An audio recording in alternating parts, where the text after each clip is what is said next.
10 years ago, the Great Barrier Reef, the largest barrier reef in the world, one of the 8 wonders of the world, bleached.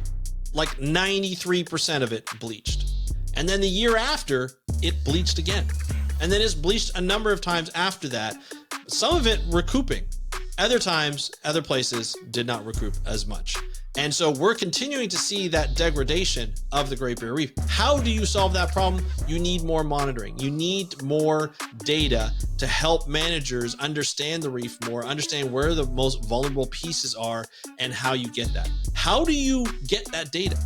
Like, you got to remember that the Great Barrier Reef is the size of the US coast, the West Coast. So if you go from the top of the border at Canada and the top of the border at Mexico, that's the entire coastline. That's the entire size, the length of the Great Barrier Reef. How do you get all that data? Well, you use, these days with technology, you use citizen science and you use AI. And we're going to talk about that on today's episode of the How to Protect the Ocean podcast, because we have the founding CEO of Citizens of the Reef, Andy Ridley, who is here to talk about his organization and what they've done to combine AI and citizen scientists to be able to create this huge database of data and be able to do what people haven't been able to do in a while, and that's provide data for management models that are really helping out. We're going to talk about that on today's episode. Let's start the show.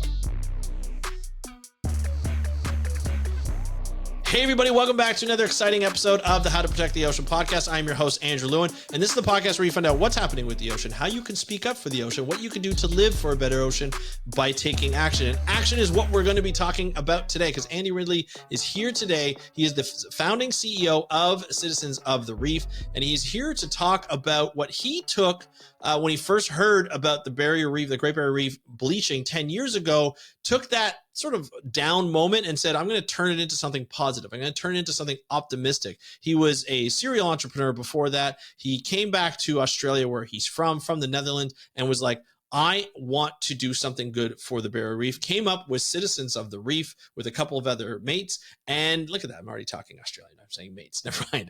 But I'm really impressed with what him and his group were able to accomplish and have been able to accomplish using AI and citizen scientists. This is something where, like, just imagine you want to do something for the ocean, and you can do it from your own home, wherever you are in the world, and just look at an image and categorize reefs into 3 categories, right? One of the 3 categories, or maybe multiple categories, using AI. So it basically takes a snapshot. Like, people take pictures of the reef, they get sent to you, it comes up on your phone, and you just kind of look at it and you say, okay, look at this outline that the AI did. Is that a branching coral, a boulder coral, or whatever? And then you just click and you confirm it. And then 5 other people get to see the same image and they click and confirm it, right? So 5 people total, they get to click and confirm it.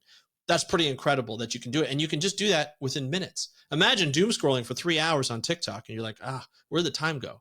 But imagine you did that for like 5 to 10 minutes, looking at a series of photos to be able to say, hey, yeah, like this is this type of coral. This is this type of coral. This is this type of coral. And then you're helping the Great Barrier Reef recover and be able to be managed even better than it is now, and hopefully stop from being bleached or stop from dying off that we're seeing each and every year. Just imagine that. Imagine taking something from your own living room or from your bathroom or from your walk or from your commute, and you're just on your phone and you're helping the Great Barrier Reef, and you're staring at images of the ocean. So you're connecting with the ocean halfway across the world, or maybe you're on the coastline or wherever you are in the world. I think it's an amazing thing. I want you to hear this interview because he's so inspiring for the work that he's been able to do. Such a creative genius in my opinion. And I just love for you to hear this interview. So here's the interview with Andy Ridley. He is the founding CEO of Citizens of the Reef. Enjoy the interview, and I will talk to you after. Hey, Andy, welcome to the How to Protect the Ocean podcast. Are you ready to talk about corals and conservation? Oh, hey, Andrew. Really nice to see you. And yeah, definitely. All right. I'm looking forward to this. This has been, I know it's been on the docket for a while. We've planned this interview and I've been doing a lot of research. It's been a lot of fun to dive in to Citizens of the Reef, which is your organization, which you're the founding CEO. And so I'm looking forward to talking just about corals and conservation and where we're at with conservation and why you decided to put your 2 feet in and say, hey, look, we need to help corals. We need to help them. We're going to talk about AI. We're going to talk about citizen science and how AI has improved citizen science. We're going to talk a lot about the work you've done, some of the successes, some of the challenges that you're facing, and we're just going to get into all sorts of things. But before we do, Andy, why don't you just let the audience know who you are and what you do? I am Andy. I live in Cairns in northern Australia. So just a few kilometres to my left is the Great Barrier Reef, Beautiful. and we're based up here in Cairns. The Great Barrier Reef is very big. If I'll give you a kind of an idea. If you put the Great Barrier Reef up alongside um, the USA, it would go from above the border with Canada to below the border with Mexico. So Insane. it's very, Insane. and we're sort of about the third from the top is Okay. where we're based. Yeah, and we started Citizens 8 years ago, and it was off the back of, I know your listeners will know all about this, but we had these two very, very serious sequential bleachings on the Great Right. Barrier Reef back in 2016, 2017. And I think everyone just kind of went into a state of shock to see what had happened and what was happening. I think the message that went around the world was the Great Barrier Reef had died. It hadn't Yeah. died, but it was incredibly serious. It was like And 90 so we, some odd percent, right? That bleached, I think is what it was. I think that was well, the headline. yes, it's sort of spotted. So in the northern end, there was really, really significant bleaching. And as Mm, with bleaching, you get mortality if it's there for a long while. If yeah. the water remains hot and it's kind of doldrums kind of weather conditions, you'll start to get high mortality of the coral. But some parts of it did come back. Yeah. I think on the top of the reefs, like the reef flat, you got a very, very high levels of mortality of coral. But anyway, there was a sort of an emergency conference held in Townsville, which is a city about 4 hours south of Cairns, held by the Marine Park Authority.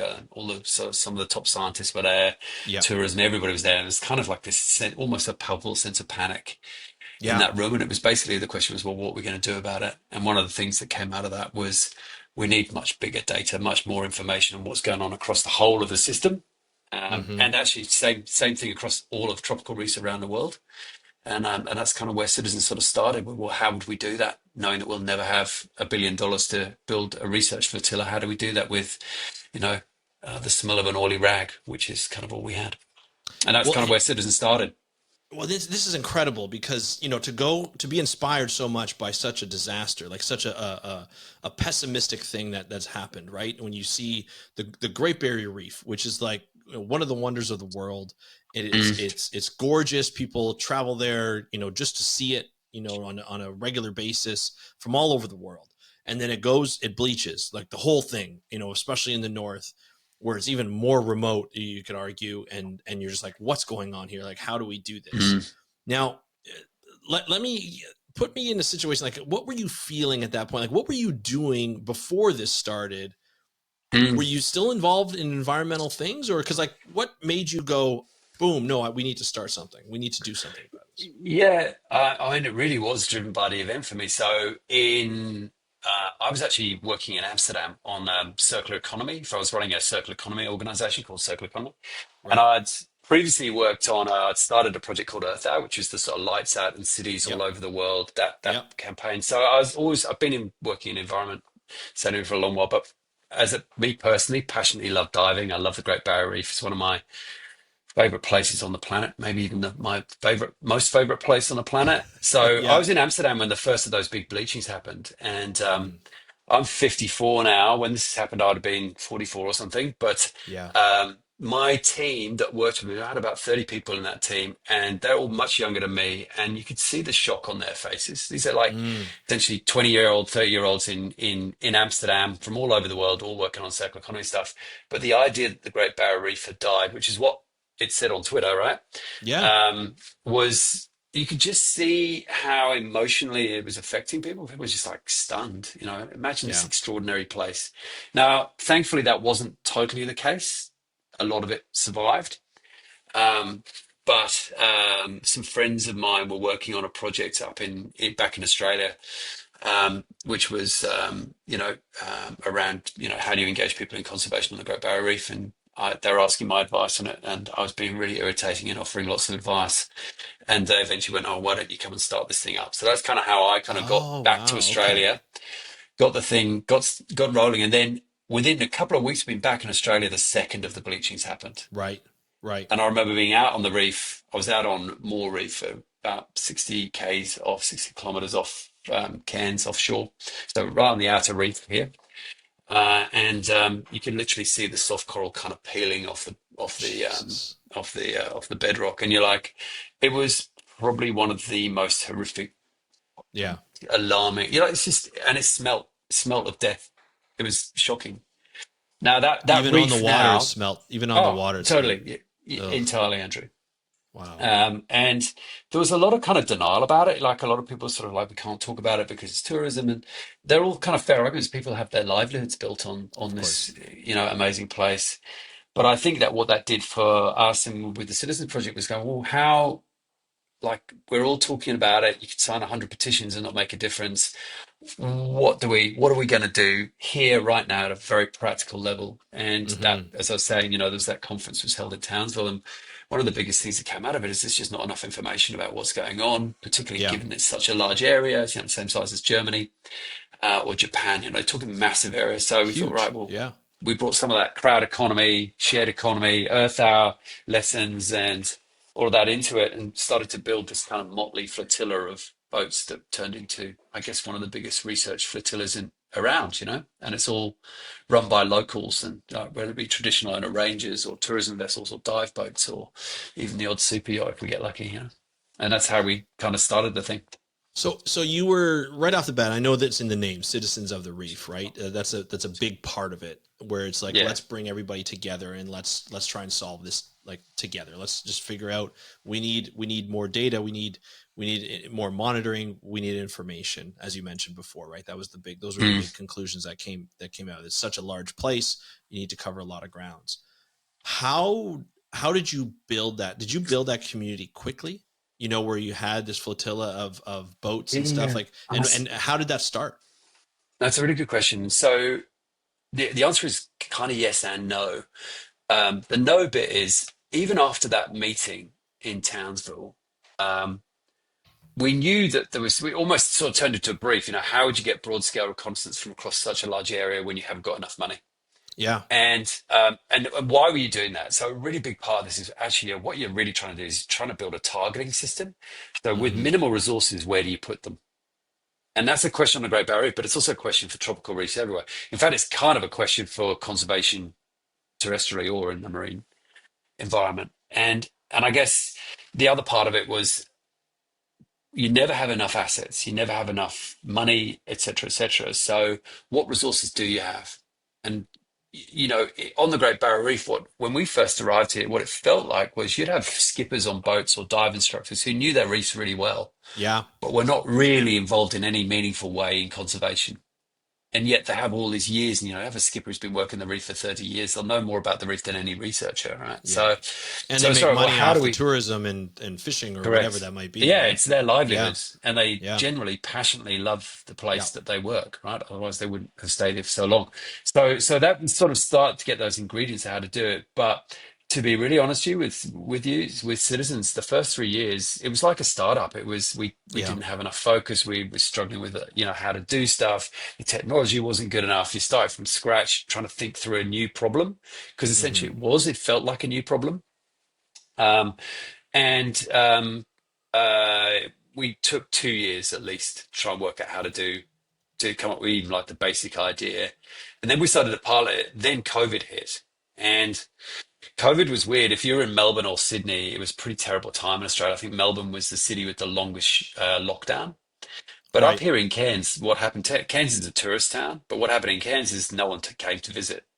But you still had all the tourist boats. You still had all the people. We had a thing in Australia called JobKeeper, which is where people got paid, even though it was just trying to essentially keep everyone eating and paying their rent. And Right. so you had all these people who work in the industry, the marine industry up here. You had all these boats that still have to run their engines.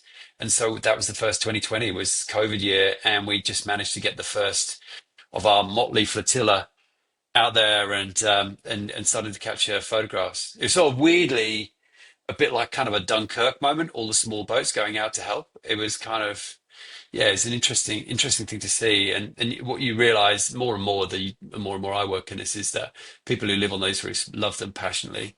Mm. And, you know, a lot of them have got skin in the game in terms of their jobs and their livelihood, but there is a deep love for this place. Well, and think about the challenges too, right? You have this tragedy of bleaching in the largest coral reef, barrier reef in the world. Yeah. You're trying to, you get inspired. You're like, okay, you move from the Netherlands to back to Australia with the family and everything, and saying, all right, like we're here to help solve this problem. We'll do what we can, monitoring. That's the thing. And then you go out, you try and get a bunch of people to go out. You have some passionate people who want to help out, and then a global pandemic hits, like Yeah. where everybody's got to stay inside. Especially Australia, you guys struggled, like just like we did, where mandating, continuing, going back into isolation, right, because of government protocols and so forth. The challenges just keep building and building and building. How do you fight that when you want to do something so good, yet outside factors that you cannot control cause you to have, like, was that a big setback for you in terms of getting the No, amount of people out, it, or? it it was weird because it's obviously a circumstance that none of us had ever, like, no one had No, seen this nobody. before, right? Right. And and so I, at one point, I was being, I have a board, and I was under orders by the board to work out how to shut down the organization because there was Wow. a kind of view at one point where, Wow. like, you're going to run out of money. There's no tourists Yeah. here. How are you going to make it work? But actually, I think I did put probably a week's worth of work into trying to work out how to do that. And, you start to work out how you're paying people to off. And also, it's a really crappy kind of experience. Mm-hmm. And I think about a week into this, it's like, why are we doing this? Like, what were we just giving up? Right. And You can't then give you up start without to, Barrier Reef. no, not really, but also I think it's a state of mind as well. Is Yeah. sometimes these things, like, for us, for as terrible as it was, if you're in Melbourne, in Cairns, we had like 6 weeks of lockdown, Right. It like wasn't as hardly bad. anything. Gotcha. No, Gotcha. Yeah, and it was even then you Melbourne can that still kept go out and getting walk it, a right? dog. Yeah. Yeah, and other big cities, but because Cairns is essentially a really remote city. Right.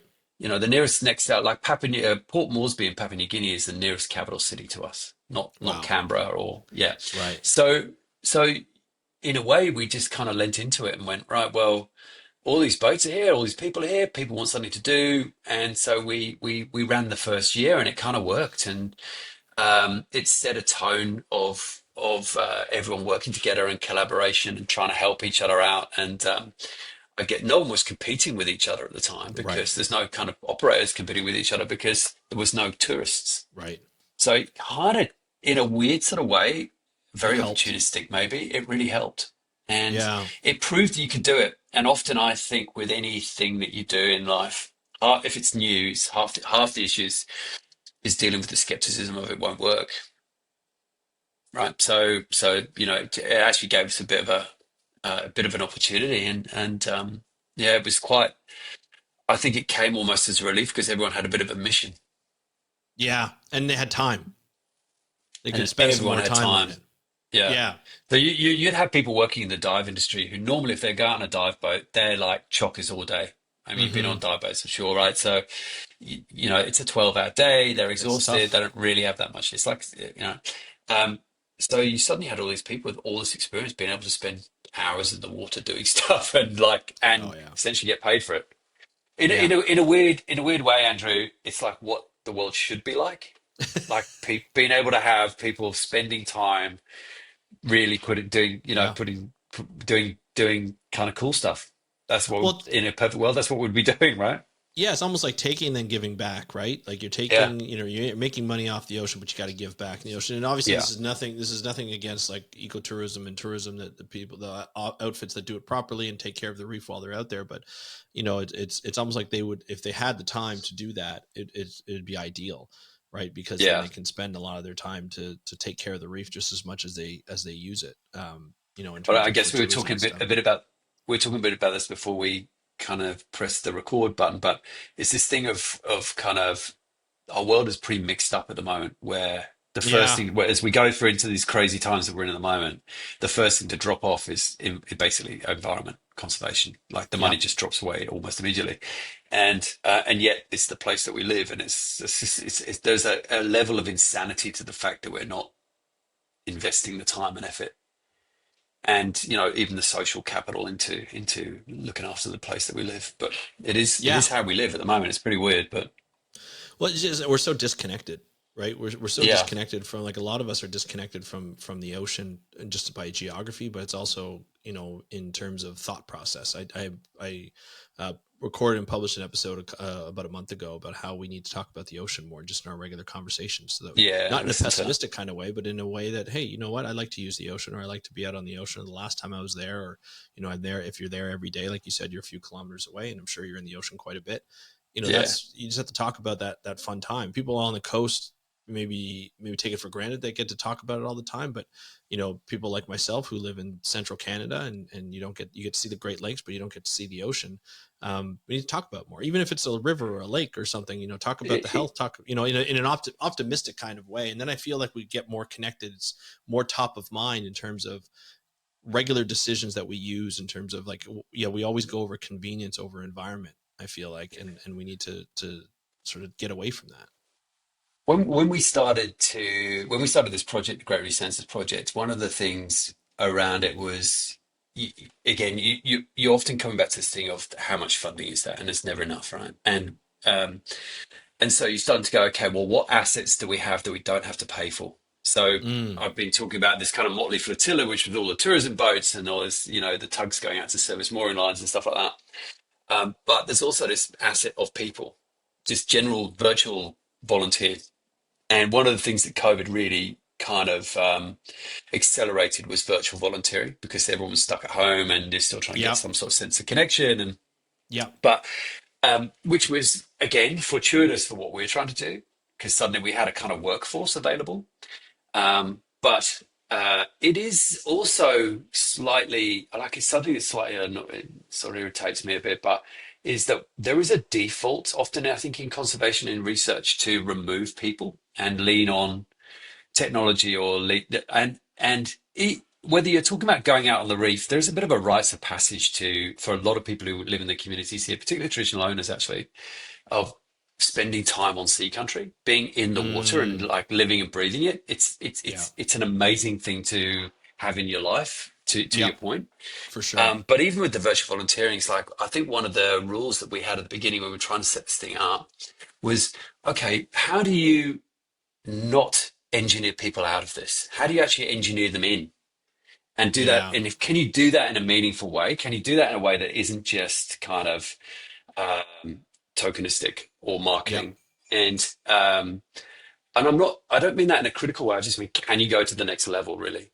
And so Right. that's one of the things with the project, with the Census Project. We're going, okay, if we're able to capture images from hundreds or even thousands of reefs across the Great Barrier Reef or across the world, what is the role of people in this? And Mm, that actually came to us as a kind of bit of we had a bit of a crisis, because the Census Project started to work really well.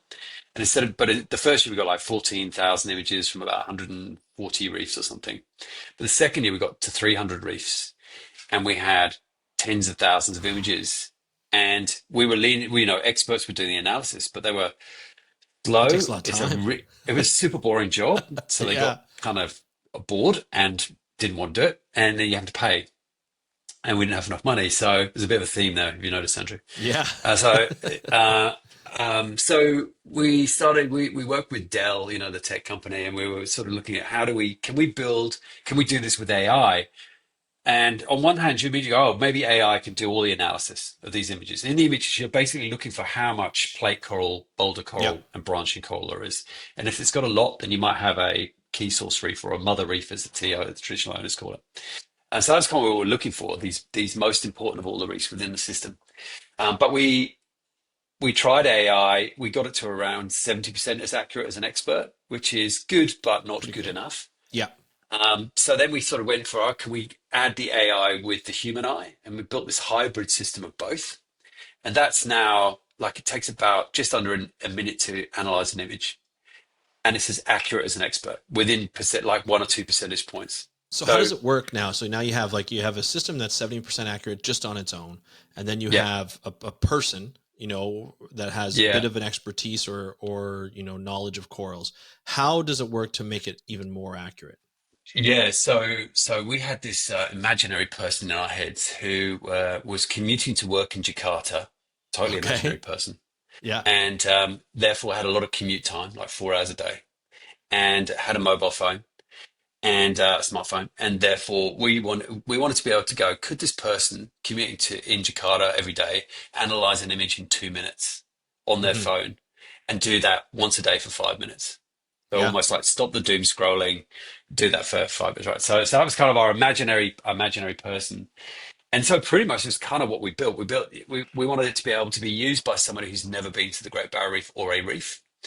That need to be really simple. And we were looking for really simple stuff. When we first started the platform, we had like 164 options and it was kind of ridiculous. That was our scientists wanted. Oh, we need 164 categories, and of course, Of it course. didn't really work, right?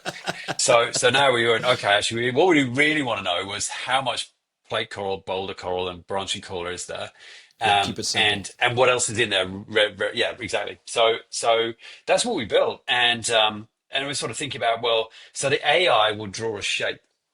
You Hmm. can look at this on gravysensitive.org, but the AI will draw a shape around, will draw a line around a shape that's pretty good at picking out like boulder coral or branching or what. And then that image, you'll get asked, if you go onto the site, you'll get asked, okay, what do you see?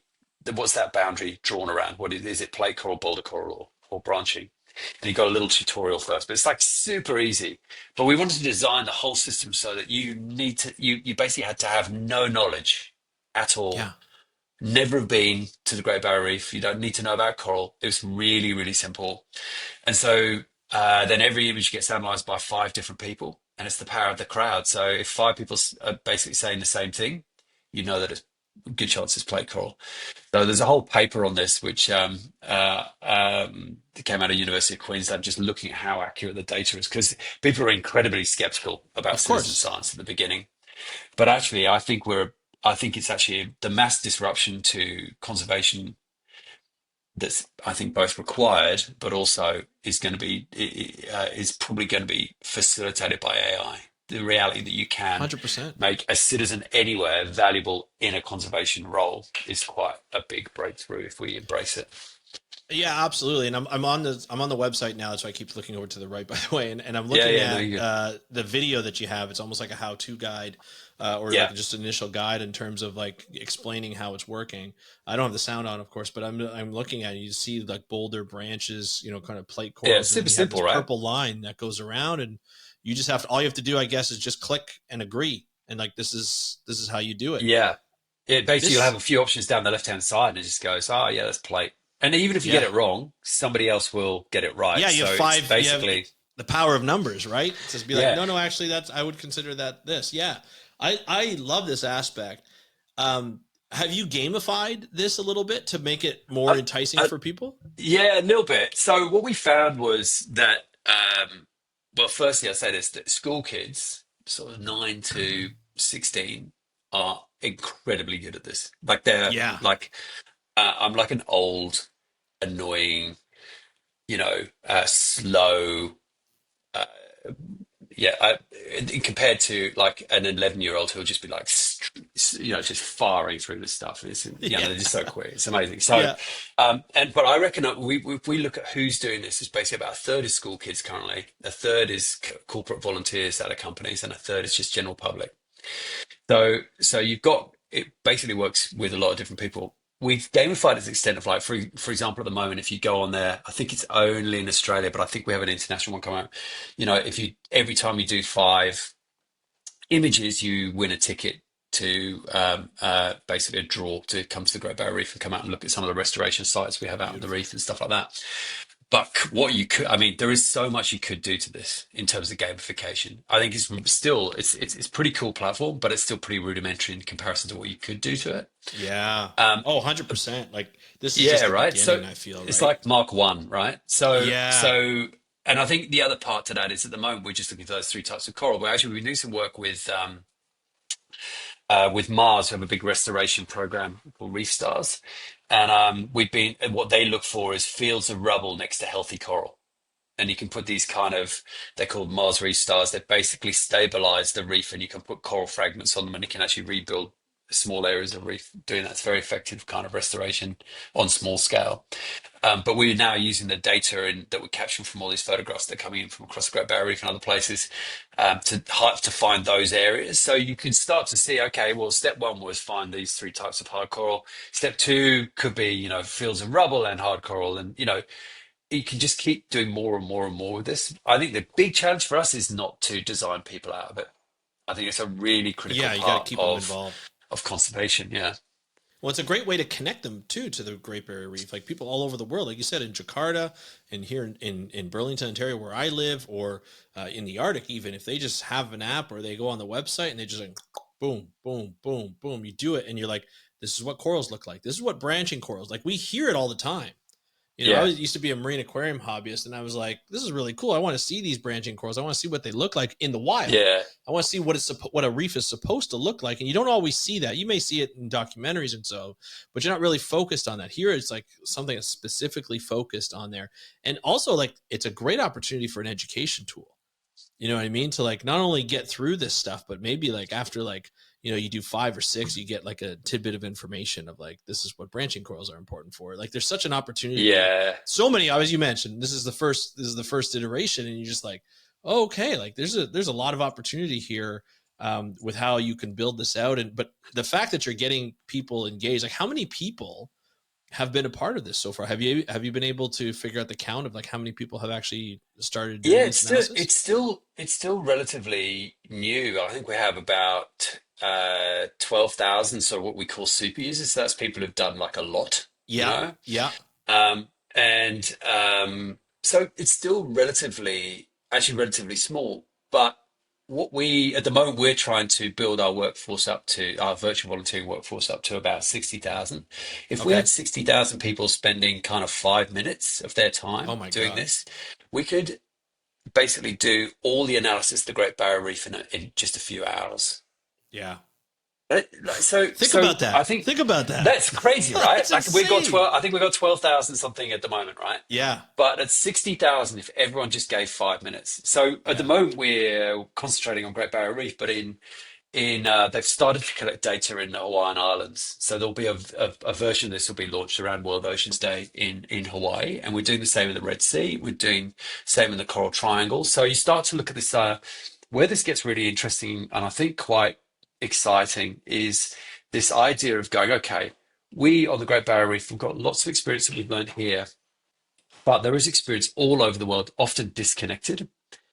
There's Mm-hmm. basic stuff that we all need to understand and know, whether that be, what's going on between the different like reef, essentially reef connectivity, where if you've got limited resources, are you going to spend that Mm-hmm. resource, whether it be money or whether it be time or boat time or whatever, and what would you do on those reefs? And then what's working and what's not. Because that's one of the other big things in conservation is you'll find there are mimicking projects everywhere. Even you'll Yeah. find there'll be mimicking projects of ours, right? Of But course. how do you get to a situation where you go, okay, let's try and pool this. How do we open source all of this Yeah. and go, right, everyone's got to, essentially citizens, you've got rights and responsibilities. So you can use all of this stuff, but your responsibility is then to feed back what you learn. Yeah. And where you get a restoration technique, for example, or a stewardship sort of technique that's working really well, we want to know. Where it's not working really well, we also Of want to know, course. so we don't do it. Yeah. Well, So it's a yeah, constant improvement, right? You're trying to improve the yeah, algorithms, you're trying to improve the AI, you're trying to improve people's interpretation of what they're seeing, and then maybe even build on that if you can, down the road. yeah. So the science is always going to be there. It's going to have to be there, right? To make sure that everything is accurate and whatnot, right? Well, and I think as I said before, one of the great challenges with citizen science is because of where it's come from. It's still like a really early, Yeah, it's still quite a new topic almost. for sure. In a way, it is. Although you could sort of go back in history and go, well, actually, farmers have been scientists in their own land for years and True. years, or so. Uh, Yeah. but it's definitely looked down on by the research community, and and in some cases for good reason, I think. But Yeah. I think we're going into a very different age where it can become an incredibly useful tool to get Oh, massive 100%. scale up into places. So we don't have to fly people all over the world to do stuff. You can actually do, real locally based Yeah. conservation. You sort of start to see those people as, you know, much more around the expertise can be transferred in a different way. Yeah. But so can the expertise on the reefs themselves come back and help other people all over the world. So I, in a perfect world, I sort of feel like there are massive opportunities here, um, to really rethink in the same way that maybe Spotify changed the record industry, how you think about changing the conservation world and just bringing Yeah. far more resource to it. That resource is not being used at the moment. So Agreed. Agreed. we sort of look at screen time as a resource, right? So attention is almost like a currency. Yes, it is. And one of the great things about podcasts is one of those rare times where people actually will sit down. And they probably won't have done with me nattering on, but Oh they no, will they sit down and are. listen to a long form kind of type conversation. But Yeah. we have this thing in Australia. I think average Australian spends 3 hours and 15 minutes scrolling on their phone every day. Like, and I'm guilty of that. My kids are definitely guilty of that, even more Always. than me. Yeah. But that's time that could be utilized. So we've got this kind of idea at the moment, which we're working on, and it's just like, cat meme, save the reef for 5 minutes, then meme. Just that kind of whole idea of like, Yeah. Like take a how do we break from capture? doing it. Yeah. Yeah. Do something good, stop the Yeah. doom scrolling. There's plenty of political reasons to stop doom scrolling at the moment. So, Yeah, for sure. Well, everybody's mental health needs a little break, I think. oh, oh And my God. to be able to stare at reef, like a Yeah. beautiful reef, and maybe sometimes it's good, sometimes it's bad. Sometimes it's Revisit not. it. Yeah, it's Yeah, both. sometimes you revisit it and see how it's doing, and has it recovered from a bleaching event, or is it going through a bleaching event, or sometimes you never know. How are the photographs taken? It's really simple. So if you take an average reef, you're trying to get all four sides of a reef. So the wild side, which normally in this case faces to the east, Yep. the lagoon side, which is the west side, and then the pressure points on either end. So it's a Okay. barrier reef, so that's kind of they're not so many fringing reefs here. Gotcha. And then and the pressure points, where you get the big animals on either end normally, Yeah. up here. Um, and you have two people in the water, minimum of two people in the water, 40 photographs on a GoPro, about 2 to 3 meters away from the side of the reef. And you take a photograph every 5 kicks of your fins. And you take 40 Okay. photographs. So you get 80 photographs across a survey. And then you upload into the system. And this is like a very easy system. One of the first challenges we had when we started this was actually wasn't that hard getting people to go out and take photographs. What was hard was getting the photographs off the GoPros. So we Right. built this whole system that made Right. basically in Australia, what happens is you go out on the reef and then you come back and go to the pub, and or maybe you go back to your family or something, but often pub in this case. But yeah, so you're sort of thinking, well, how do you get that? So we built this system where you basically come out of the water, you GoPro, and it immediately uploads. But Like you put in a yeah, card somewhere and it uploads like from a you computer. basically Bluetooth it. It's really easy. Oh, Yeah, cool. super easy. Yeah. So So so essentially the way the system works, sorry to interrupt, but the way the system works is you have all these boats in the water from tourists, like tourist operations and so forth. They yeah, go in the yeah, water, they're in the water anyway. They have the yeah. GoPro. They're just there not only to make sure the tourists are having a good time, but also to make sure like to take these pictures Yeah, every 5 kicks. You could but even also exactly. include like the odd tourists to be able to do it too, because they might feel, hey, this is a great way to look at the reef, a great way to help if you need to. But you have people in the water doing it with all these boats on the water, and then they come once they're done their trip or their day, they come in to, a series of photos, probably hundreds at that point, for an entire day out on the water, gets uploaded to the system, and then the system, basically distributes it out to the users to be able to make those go through the Pretty analysis. Right? much, That's pretty that's much pretty exactly much that. the. Yeah. How long did it I take mean, you to get to that point, like where it's almost streamlined? I think we're still streamlining. I think we're constantly Yeah. streamlining actually. But um, it's been iterative. It's been four or Yeah. 5 years working on this. The first version was actually the first version. Again, we were dealing with a lot of skepticism around just even the approach. So that Yeah. was kind of interesting to deal because you're having to deal with a lot of negativity. Of course. But now I feel like we've gone quite a long way past that, and I think the results in the scientific papers are out from University of Queensland, all this kind of stuff. So it makes a big difference. but it is a very different way of thinking about how you get scale, Hmm. and the idea that you can get scale, which is challenging, without having, $1 billion. Yeah. So it has been iterative, but it accelerates every time you bring more talent into it. It basically helps it. And one of the interesting things, even the person who did the AI, the original set of AI, her name's Aruna. She currently works in Texas, but she was working in Sydney. And she was originally from India, had moved to Castle Hill in Sydney, had never been in the ocean. And yet Wow. she led the team that did the AI, which Yeah. was, I think, pretty groundbreaking. I think no one had done it before. And yeah, so we actually took her, and it was a kind of cool moment. We took her in the water she'd never been in the ocean. And one of my team, Yaz, took her into the ocean for the first time, and we were doing a doco for a streaming Yeah. platform here in Australia, and they filmed it. It's just like one of the coolest bits, Oh, I definitely can the best bit of the film. imagine. Yeah, her face just lights up because she Oh, was of on a really, it course. was on a really amazing reef called Flynn Reef, which is off Cairns, and Okay. with yeah, and it was yeah, it was kind of one of those Probably life special. changing.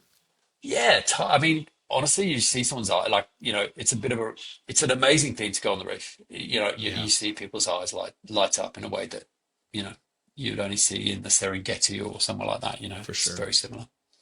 I love it. This is such a cool thing to do. And then now, when you get all that data, I mean, obviously that's been your focus. Is like, okay, let's get the data. Let's try and figure out. Let's get this analysis done. What do you do with the data after that? Like, do you have scientists in Yeah. house that analyze it and look at coverage, make up maps like in a GIS or something, or do you hand it over to the Great Barrier Reef Marine Park?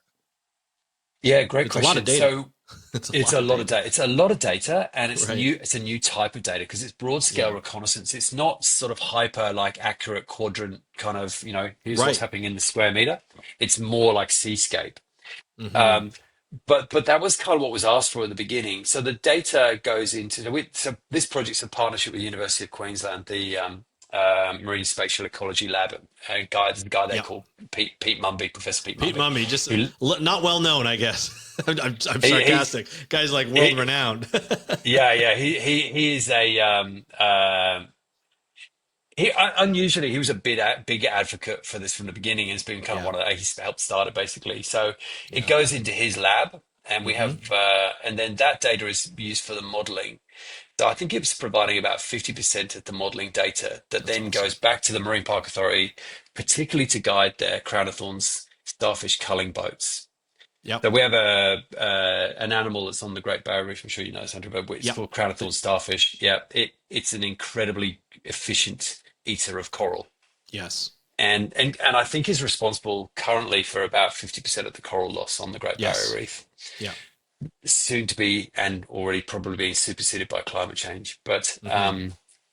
so they have I think 6 boats that go up and down the Great Barrier Reef, culling swarms of crown of thorns starfish. How do you prioritize? How do you find which reefs to go looking for those crown of thorn starfish, particularly looking for where is there a high amount of food source for crown of thorn Yeah. starfish rather than looking for the crown of thorns itself. So that data that we're collecting for census is going into that program at the marine parks. And I think it's getting better and better and better and more useful. But we're also now using it. So as I said before, I think it's like trying to design essentially a targeting system to go, Hmm. right. If you're going to intervene in some way, could be better stewardship, could be restoration, could be anything in between. Hmm. How do you pick your places? And that's what the data, that's what we're Yeah. really interested in, is how do you create a far more efficient way of helping a community choose where it's going to put its limited resources to Hmm. help conserve and protect reefs in their own backyard. And Does and I, that and I, does that mean the sorry to interrupt? Does that mean no, no, you're um the data that you're providing has to be more accurate? Because right now you're at, like you said, you're at a broad scale. You're looking yeah, at boulder, rubble, branching corals, plate corals, which is good to identify, obviously. yeah. Um, does that mean, like, to get those types of spaces, does that mean in certain areas you're going to spend more time and to be a little bit more accurate to identify to genus or species in some of these, if that's even possible? Not at the moment though. I know that we're working on sort of quite a hard challenge of trying to start to identify soft coral as well. It's much harder Ah, to interesting. identify using AI, etc., and even human eye. It's much harder. Right, So we're right. sort of working on that moment with like different color treatments and different sort of approaches. But um, the the first iteration of this was let's find these key source reefs and start to use that to help with reef connectivity mapping and all this kind of stuff. That's Pete's work. Um, but I was just talking about this example of the Mars reef stars. So this is basically rebuilding architecture on reefs that have been hammered by cyclones or very severe bleaching, and that what they're looking for is rubble fields next to good coral, good, Mm, right? So you need both good rubble field, good hard corals, because that's where your fragment's going to come from yep, to help rebuild that. So using the data to start to be more specific and go, okay, well, can we find rubble fields in this information? And then can we map that against the good coral? So that you start to see how, so we're still quite early versions of this. But what you're starting to do is build up much better pictures of what's going on in a much, much bigger area. yeah, And also, if you think about somewhere like Great Barrier Reef, you could have restoration programs, but they normally need a lot of logistics and resources. How do you change that and think about how can you do that at a much, much lower cost yep, and at a very and all being done by locals. No one's yep, flying in, no one, you know. So right. thinking about how you build a system that can do that and share those insights from like top scientists like Pete with a community in the Philippines that normally wouldn't get access to those insights, but also vice versa, sharing what they're learning on their reefs that they fish on and that are essential to their livelihoods back to the central piece of this and going, okay, well, let's share that with some people in the Caribbean or on the Great Barrier Reef or on Yeah, Ningaloo or wherever. So yeah, it's as I said, it's kind of thinking about everything almost much more like a shared economy. yep, Like yep. everyone's in, everyone has a part to play, whether you're a world's top reef scientist or, looking after a reef in a remote fishing village in the Philippines. You're all important. Absolutely, and that's the great part of it. You feel so good for like maybe 5 minutes of work a day if you really think about it. It's As super an easy, analysis, right? right? Yeah, it's just Yeah. it's insane to know and to understand how impactful it is for from a project point of view.